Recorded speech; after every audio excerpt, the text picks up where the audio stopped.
Hello everyone, this is Matt Hougan, the CEO of InsideETFs. I'm here at the Inside Smart Beta Conference talking about factor investing. Here to talk about that with me, Scott Williamson. Scott works on heads the pension group at iShares at BlackRock, and Raman Subramanian, who is the head of applied equity research at MSCI. So you guys are right in the heart of where institutional users are using these new factor strategies in their portfolio. Scott, let's start with you. Who is using it, how are they using it, and how has that evolved over the last few years? So to take your last question first, usage is increasing notably, and I'm talking about the pension space, the public sector, the private sector. There's various ways they're using them, from a tactical version, from liquidity, from some alpha sourcing through those kind of expression of views in different areas. The factor area is very interesting because we're starting to see the difference between active and passive, and replacement in some cases of active managers. So a lot of different uses. That's what I was going to ask. Are you seeing a lot of replacement of passive portfolios or a lot of replacement of active mandates within the pension Fair question. community? We're seeing it really being funded from both sides, if you will. So you're seeing folks coming from the passive side where they're taking some of the passive money and they want to achieve a risk premium off of the passive book.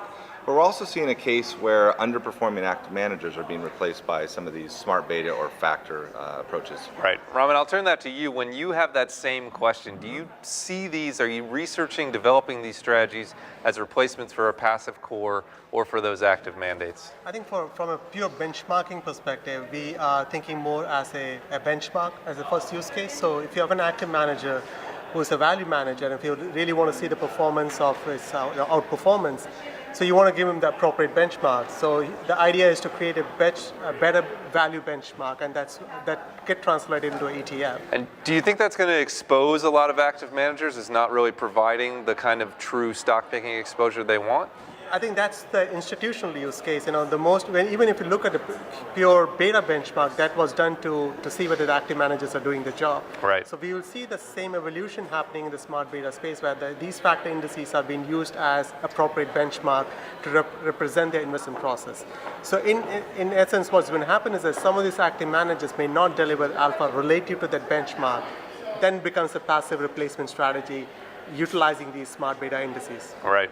Now, do you see advisors using ETFs differently than institutions, the new factor ETFs? Do you see differentiation in the usage? So I don't cover advisors, right. I cover the pension community, but what I can tell you working with iShares, in the advisor space, I could see more core usage of ETFs, whereas in the pension space, it is much more thought of as an exposure tool. Right. Meaning it's often a complement to a core exposure. Possibly it's there for liquidity purposes, possibly it's there for a tactical expression, possibly it's there just for rebalance terms. But usually it's used on the edges, on the margins, in some places core. The advisor, lots more core usage of ETF to actually build the entire portfolio. Now, just for our viewers who don't know, when you say it's used for a liquidity purpose, what do you mean by that? So what I mean by that is that the ETFs that are trading on exchange, in many cases, are trading in significant volumes above even the, for example, cash bonds in the fixed income market. And therefore, clients are able to get on size and with speed and low transaction costs because of the high volumes in these ETFs. And therefore, they can build liquidity solutions using ETFs to complement their underlying bond or equity portfolios. All right, last question to you, Raman. Let's look forward. We've seen a lot of development of single factors, 5 or 6 of them. We've seen some multi-factor work. What is next? What's on the cutting edge of factor research right now? I think one development will happen beyond equity as an asset class. So we'll see more multi-factor or even single factor products coming out in the fixed income space and in a commodity space, and currency is already happening. But more importantly, within the equity space, we think that there has been talk about more of this ESG, so environmental, social, and governance. So question becomes, can I integrate ESG along with the traditional factors? So if I have a min-vol portfolio, and if I'm also trying to have a enhanced ESG score for that min-vol portfolio, can I do it? And our research shows that you can do it without losing the efficacy of a min-vol in terms of reducing the volatility. Yeah. So I think the next 3 to 5 years, if I say, you will see more and more work coming around, either integrating ESG within the equity space or multi-factor in other asset classes. All right, ESG, liquidity sleeves, we'll be watching. Thanks very much, guys. Thank you very much.